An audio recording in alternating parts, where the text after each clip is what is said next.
बच्चे अब मुख्तलिफ भी हो सकती हैं। जैसे कि कुछ लोग ये कह सकते हैं कि जो इसमें जो अहम बात है वो ये है कि अब कुछ लोग कह सकते हैं कि शायद गवर्नमेंट को सारी फैसिलिटीज़ फ्री देनी चाहिए, जबकि कुछ लोग कह सकते हैं कि नहीं, हुकूमत जो है वो इतने बेहतरीन रोज़गार के मौके पैदा करे, हर एक को एम्प्लॉयमेंट मिले कि फिर किसी को फ्री सर्विसेज लेने की ज़रूरत ही ना हो। अब मकसद शायद दोनों का एक इंडिविजुअल की फलाह है, कौम की फलाह है, वेलफेयर है, अपलिफ्ट है, उसकी बेहतरी है, but at the end result या जो है वो सेम है, बट एट द एंड जो उसके लिए अप्रोच है वो डिफरेंट है। वो आइडियालॉजी हो सकती है, आपकी अपनी आइडियालॉजी। तो जब एक आइडियालॉजी कलेक्टिव लेवल पे आ जाती है, जब एक कौम एक आइडियालॉजी को फॉलो करते हैं, तो उस आइडियालॉजी को फिर आप कलेक्टिव आइडियालॉजी भी रह सकते हैं। मैं अब आपको इसकी एक मिसाल दे सकता हूं बच्चे। नॉर्थ कोरिया, साउथ कोरिया दोनों सेम कंट्रीज हैं, सेम रिलीजन, सेम ज्योग्राफी, और लोगों के रहन सहन, रिवाज वगैरह सब कुछ सेम है, ठीक है। अब 1950 में फिर इसको डिवाइड किया गया 38 पैरेलल लाइन पे, ठीक है। जो इनके दरमियान जो डिवीजन है उसको 38 पैरेलल लाइन कहते हैं। जैसे पाकिस्तान और के सिंध और राजस्थान के दरमियान जो डिफरेंसेस है, जो डिवीजन है, उसको 24 पैरेलल कहते हैं, ठीक है। अब जब ये डिवीजन हो गई, सही है, इसमें डिवाइड आ गए, तो इन्होंने अब क्या किया कि इसमें अब दोनों सेम कंट्रीज है। मैं दोबारा ये रिपीट कर रहा हूं, एक बहुत, साउथ कोरिया जो है वो बहुत तरक्की याफ्ता है, ठीक है, बहुत डेवलप है मटीरियलिस्टिक वाइज। अगर आप देखें, इंडस्ट्री वाइज आप देखें, सैमसंग को आप देखें, डाइवो को देखें, ये कंपनीज उनकी हैं, आप अंदाजा लगा सकते हैं कि कितने डेवलप होंगे। जबकि एक जो है वो बिल्कुल डेवलप नहीं है, इवन के उनके जो उनका जो रूल करता है उन पर, उसके पास अपना जहाज नहीं है, ठीक है, यानी स्टेट जहाज नहीं है जिसमें वो डिफरेंट उसके लिए जाके। तो जहाज हो, उसका ज्यादातर सफर जो होता है वो रेलवे से के थ्रू होता है या फिर बोरोड जहाजों के जरिए होता है, ठीक है। अब मैं आपको एक बात बताऊं, इसमें क्या जो अहम बात है, दोनों सेम कंट्रीज हैं, एक इतनी गरीब और दूसरी अमीर क्यों है? क्यों? साउथ कोरिया जो है उसकी आइडियालॉजी ये है कि भाई मुझे अपने लोगों के लिए इंडस्ट्री चाहिए, मुझे उनके लिए एजुकेशन चाहिए, मुझे उनके लिए इंफ्रास्ट्रक्चर, रोड्स चाहिए, मुझे उनके लिए हेल्थ की बेहतरीन फैसिलिटीज़ चाहिए, एजुकेशन की बेहतरीन फैसिलिटीज़ चाहिए, फूड सफिशेंसी चाहिए, मुझे ये तमाम चीज़ें चाहिए। ये उसकी आइडियालॉजी है। जबकि इसके मुकाबले में नॉर्थ कोरिया, अब वो भले ही, साउथ कोरिया कहते हैं भले ही हम अमेरिका डिपेंडेंट हो, भले ही हमारे पास पावर ना हो, भले ही हम उनकी बात मानने के अलावा हमारे पास और कोई चारा ना हो, जबकि इसके मुकाबले में नॉर्थ कोरिया कह रहे हैं भाई फूड ना हो, एजुकेशन ना हो, हेल्थ ना हो, आप बहुत सारी, वो कहते हैं कि इंफ्रास्ट्रक्चर ना हो, हम भूखों मर जाएं, लेकिन अमेरिका हमें डिक्टेटिंग टर्म्स पे नहीं ला सकता, ठीक। लिहाजा नॉर्थ कोरिया जो है वो गरीब है, कमजोर है, लेकिन न्यूक्लियर पावर है। साउथ कोरिया जो है वो अमीर है, लेकिन उसका डिफेंस इतना मजबूत नहीं है, या वो अपनी बात करने में उस तरह से आज़ाद नहीं है, ठीक है। ये तमाम चीज़ें जो हैं ये इंपॉर्टेंट हैं, ठीक है। ये तमाम चीज़ें इसमें, अब देखें, दोनों सेम कंट्रीज हैं लेकिन दोनों की आइडियालॉजी मुख्तलिफ है। एक कहती है कि डिफेंस ज़्यादा इंपॉर्टेंट है हमारे लिए इस तरह से, दूसरी कहती है कि नहीं, हमारे लिए शायद पैसे, हमारे लिए डेवलपमेंट ज़्यादा इंपॉर्टेंट है। ये जब एक कौम कलेक्टिवली किसी आइडियालॉजी को फॉलो करती है, वो उस कौम की आइडियालॉजी होती है। अब मैं दोबारा सिर्फ एक दफ़ा आइडियालॉजी की डिफिनीशन देना चाहता हूं कि आइडियालॉजी जो है वो एक ख़ास कौम की सेट ऑफ नॉर्म्स हैं, रूल्स हैं, ठीक है, बिहेवियर्स हैं, ठीक है। अब उन्होंने जो अपने लिए प्रिंसिपल्स मेंटेन किए। अब नॉर्थ कोरिया के प्रिंसिपल्स ये हैं कि भाई हम भूखों मर जाएं, हम डिक्टेटिंग टर्म्स पे होंगे। साउथ कोरिया के प्रिंसिपल्स ये हैं कि भाई वो एक अलग बात है, ठीक है, कि हम उनके इशारे के बगैर कोई काम ही नहीं कर सकते, लेकिन हम अमीर हैं, या ले हमारे पास कुछ ना कुछ, जैसे कुछ ना कुछ हद तक हमारे पास डेवलपमेंट है, ठीक है। अच्छा बेटा, अब इसमें आइडियालॉजी को मैं दोबारा थोड़ा सा आपके लिए एक दफ़ा एक्सप्लेन करना चाहता हूँ। आइडियालॉजी जो है ये कम्बिनेशन है, कम्बो है, किस चीज़ का? उन बिलीव्स का, उन अकायद का, उन सेटअप्स का, ठीक है, उन नॉर्म्स का, आपके उन रिवाजों का, आपकी जद्दोजहद का, आपके एम्स का, जिसके मुताबिक आप अपनी ज़िंदगी गुजारते हैं। अब मसलन अगर एक बंदा सारा दिन बास्केटबॉल खेल रहा है और उसको लगता है कि मैं माइकल जॉर्डन की तरह बनना चाहता हूं, तो ऑब्वियसली उसका आइडियल जो है वो किसी भी तरह से नील आर्मस्ट्रांग तो हो नहीं सकता, ठीक है। अब अगर कोई इंडिविजुअल सारा दिन जो है वो लैब में जा रहा है, तो ऑब्वियसली वो बाबर आजम तो होने से रहा, ठीक है? क्यों? आइडियोलॉजी जो आप प्रैक्टिस कर रहे हैं, जिसके मुताबिक आप अपनी जिंदगी को मॉडिफाई, मोल्ड कर रहे हैं, जिसके मुताबिक आप अपनी जिंदगी को शेप कर रहे हैं, वो आपकी आइडियोलॉजी है। उसके मुताबिक आपने जिंदगी गुजारनी है। ठीक है? अब आइडियोलॉजी की बच्चे कई एक किस्में हैं। नंबर वन जो है वो इंडिविजुअल आइडियोलॉजी है, वो एक शख्स के लेवल पर है। मेरी आइडियोलॉजी जो है वो सयाम से कई एक दफ़ा डिफरेंस हो सकती है। सयाम जो है वो शायद ये कहता है कि भाई जो कौमों की तरक्की है उसके लिए जो है इंफ्रास्ट्रक्चर ज़रूरी नहीं है, पहले स्कूल ज़रूरी है, रोड ज़रूरी नहीं है। ठीक है? बिल्कुल इसकी आइडियोलॉजी हो सकती है। मेरा ये कहना है कि नहीं, पहले रोड ज़रूरी है, रोड्स होंगी तो आप उसमें आपको एजुकेशन तक एक्सेस होगी, आपका बिजनेस भी होगा। ठीक है? ये भी एक हो सकता है। कुछ लोग ये कहते हैं कि शायद हमें लोकल इंडस्ट्री को डेवलप करना चाहिए, बाहर के प्रोडक्ट्स नहीं इस्तेमाल करने चाहिए। ठीक है? कुछ लोग बिल्कुल इसके अगेंस्ट बात कर रहे होते हैं। ठीक है? ये एक अलहदा उसमें एक बहस है। ये इंडिविजुअल आइडियोलॉजी है। बच्चे आपको, आप इसको लिखना चाहते हैं तो लिख भी सकते हैं। पहले इंडिविजुअल आइडियोलॉजी है, उसके बाद रिलीजियस आइडियोलॉजी है, वो मजहब बेस्ड है। ठीक है? उसमें क्लियर कट कुछ लोग जो हैं वो कहते हैं भाई मजहब ये कह रहा है ना, मेरी आइडियोलॉजी मजहब बेस्ड है। बहुत सारे लोग आप देखते हैं, जैसे अब मैं अगर आपको ये बात बताऊं कि इसराइल जो है वो फ़लस्तीन पर बेतहाशा जुल्म कर रहा है। ठीक है?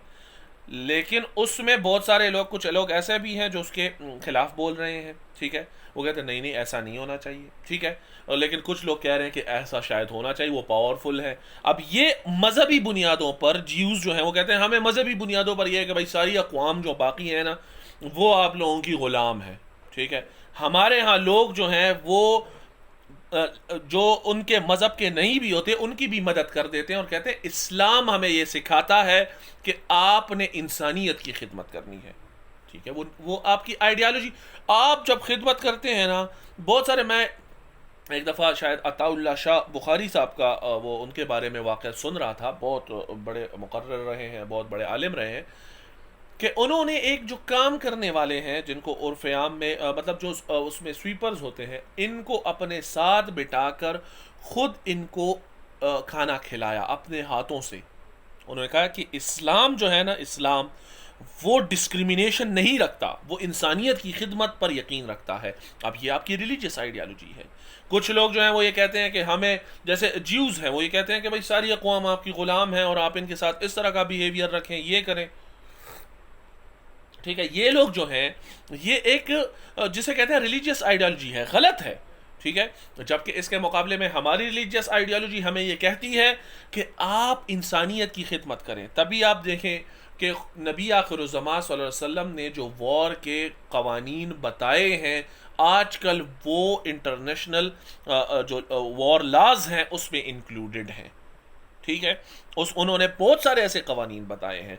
इसी वजह से इंसानियत की खिदमत को आइडियोलॉजी बेस्ड भी हो सकती है, और आप एक ख़ास तरीक़ेकार के मुताबिक अगर अमल करते हैं ना, उसकी वजह मज़हब भी हो सकती है। बहुत सारे लोगों को आप देखते हैं मज़हब पर अमल करते हैं, बेतहाशा मुत्तकी और बेतहाशा मामलात में अच्छे लोग होते हैं। उनको ये लगता है कि हमारे मज़हब हमें ये सिखाता है कि धोखा नहीं देना। ये मेरी आइडियोलॉजी है। अगर आप दुकानदार हैं तो आप दूसरे को ये बताएं कि ये जो माल मैं बेच रहा हूं इसमें फलां फलां नुक्स है। ठीक है? ये आइडियोलॉजी है और ये रिलीजियस गाइडेड है। फिर बच्चे होती है पॉलिटिकल आइडियोलॉजी। ठीक है? आप पॉलिटिकल आइडियोलॉजी से, तो आप लोग चूंकि यूथ हैं बाखबर भी होंगे, पॉलिटिकल आइडियोलॉजीज भी बहुत ज़्यादा मैटर करती हैं।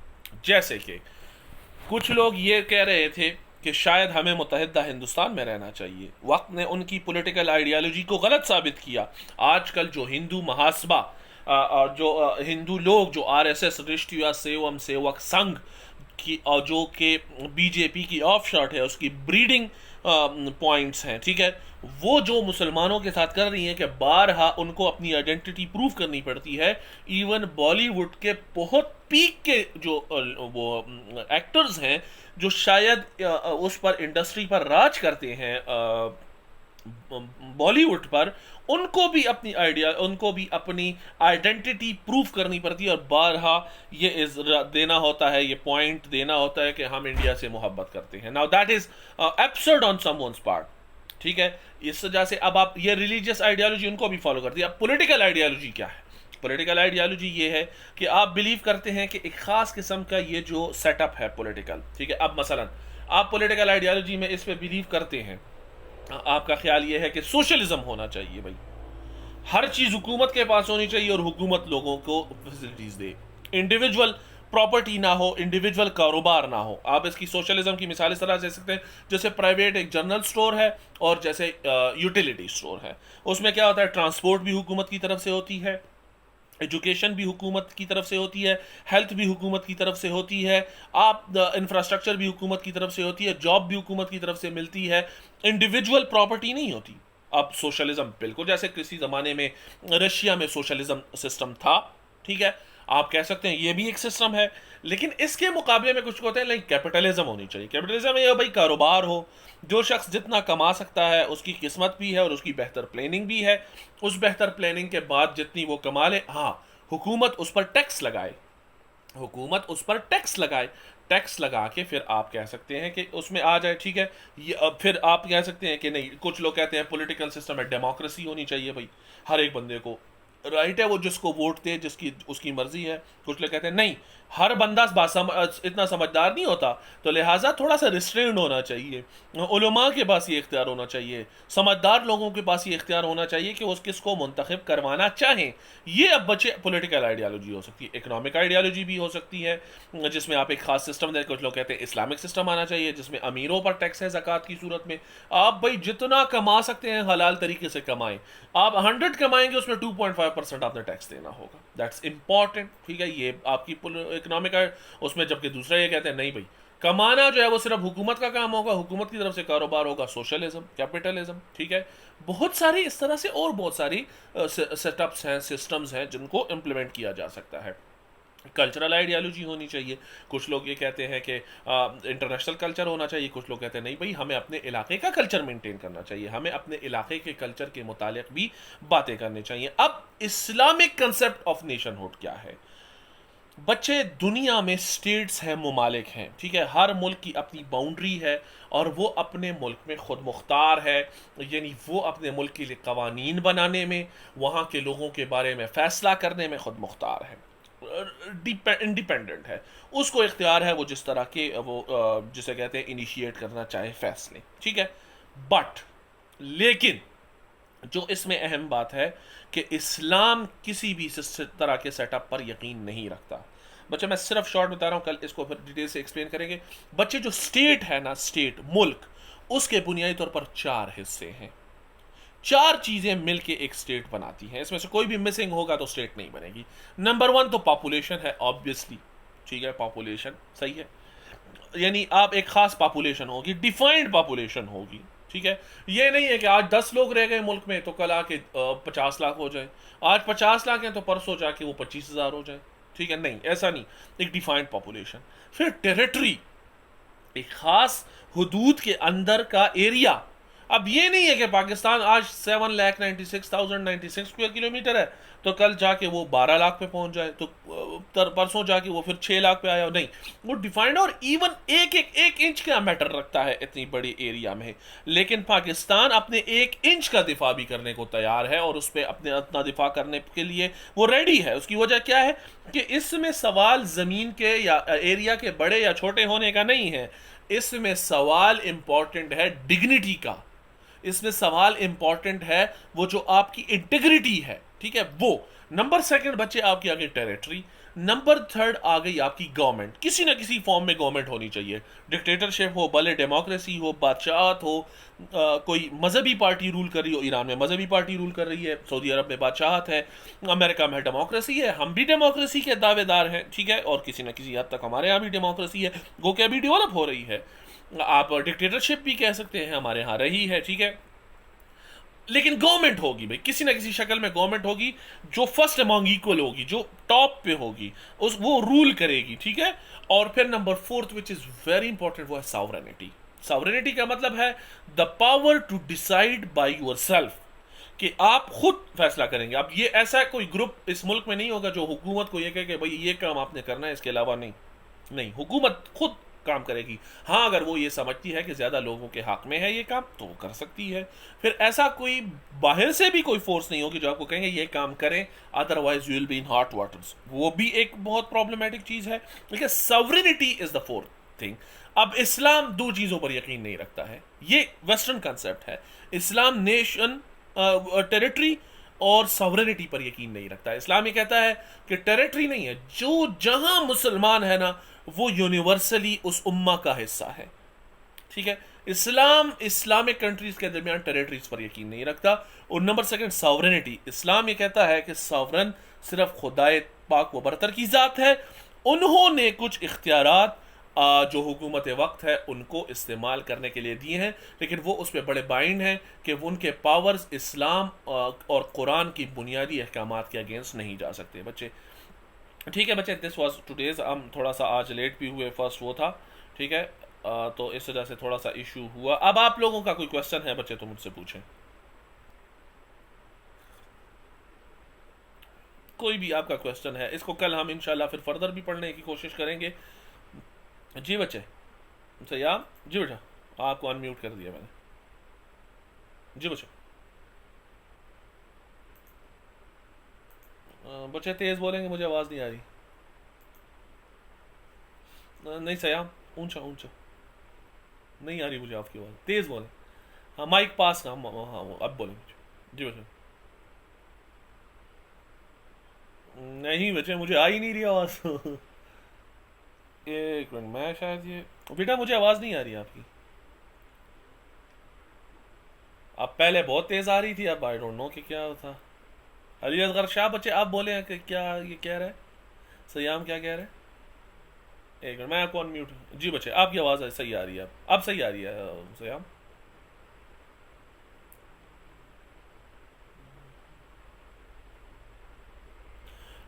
नहीं बच्चे, ना ना ना ना बच्चे, ये तो इस्लामिक सिस्टम है। पाकिस्तान में तो टैक्स की जो शरह है वो बहुत ज़्यादा है। और सबसे बड़ी प्रॉब्लम सयाम और दूसरी है, वो है इनडायरेक्ट टैक्स। मसलन अब अली असगर शाह ने कोई अब बेहतरीन किस्म की 1 करोड़ की गाड़ी खरीद ली ना, तो उस पर तो अब जो है टैक्स हो जाता है। चलो आप कहते हैं 10 लाख रुपए टैक्स दे दें, तो अगर कोई बंदा 1 करोड़ की गाड़ी अफोर्ड कर सकता है तो ऑब्वियसली 10 लाख की टैक्स भी अफोर्ड कर सकता है। ये डायरेक्ट टैक्सेशन है। जो इनडायरेक्ट टैक्स है वो बहुत ट्रिकी है। उसमें ये होता है कि उसमें अक्सर मसलन अब अगर आप कह सकते हैं कि शुगर पे है टैक्स, ठीक है, 5 रुपीज़ टैक्स है या 2 रुपीज़ पर केजी टैक्स है। ठीक है, अब उसको अमीर भी उतना ही दे रहा है जो अफोर्ड कर सकता है, और जो नहीं अफोर्ड कर सकता वो भी उतना ही प्रोवाइड कर रहा है, विच इज़ काजिंग प्रॉब्लम। आप मोबाइल को देख लें, मोबाइल के कार्ड पर जितना दोनों कार्ड, अब वो ख्वाह अगर किसी के पास $3 मिलियन उसमें है अकाउंट में, वो भी उतना ही उससे कटौती हो रही है जितनी एक 10,000 रुपए कमाने वाले से कटौती हो रही है। That is indirect tax, that is hunting us. और यहाँ पर टैक्स की शरह कितनी ज्यादा है। मोबाइल में आप 100 लोड करते हैं तो मेरे ख्याल में 86 आते हैं कि 86 84 आते हैं, इतना। तो आप देखें कितना ये 14 to 16% टैक्स बन गया। मेरी बात आप समझ गए ना। और पाकिस्तान में टैक्स देने का रुझान कम है। कम इस तरह है कि जो वेल्थी लोग हैं ना वो टैक्स अवॉइड कर जाते हैं, टैक्स को वो बहुत ट्रिकी तरीके से अवॉइड कर जाते हैं। जैसे एग्रीकल्चर है, अगर पाकिस्तान 100 रुपीज़ कमाता है तो उसमें 23 to 24% जो इनकम है वो एग्रीकल्चर से है, लेकिन एग्रीकल्चर से टोटल टैक्स शायद 1 अरब रुपए है, which is almost probably equal to a peanut. ये सबसे इंपॉर्टेंट इसकी जो बात है कि टैक्स बहुत कम है और इनडायरेक्ट है। इनडायरेक्ट से आम आवाम तो बहुत ज्यादा मुतासिर हो रहे हैं, लेकिन जो जो मतलब उसमें अली असगर और सयाम दोनों के बैंक बैलेंस में जितना भी फर्क हुआ वो इंपॉर्टेंट नहीं है। कार्ड जब लोड करेंगे तो दोनों को सेम वो आएगा। हालांकि चाहिए ये कि ये टैक्स जो है ये वेल्थ वाइज हो, कि एक शख्स की जितनी दौलत है उस हिसाब से उस पर टैक्स आए। प्लस इस मुल्क में तकरीबन कोई 1 मिलियन या 2 मिलियन लोग टैक्स देते हैं, उसमें भी तनख्वाहदार तबका सबसे ज्यादा है। मेरी आप बात समझ गए ना बच्चे। तो ये इंपॉर्टेंट है, टैक्स वैल्यू यहां पर बहुत ज्यादा है। नहीं, वो बिजनेसमैन बहुत ट्रिकी तरीके से अवॉइड कर जाते हैं। मसलन कैसे, कभी कंपनी को नुकसान में जाहिर कर देते हैं।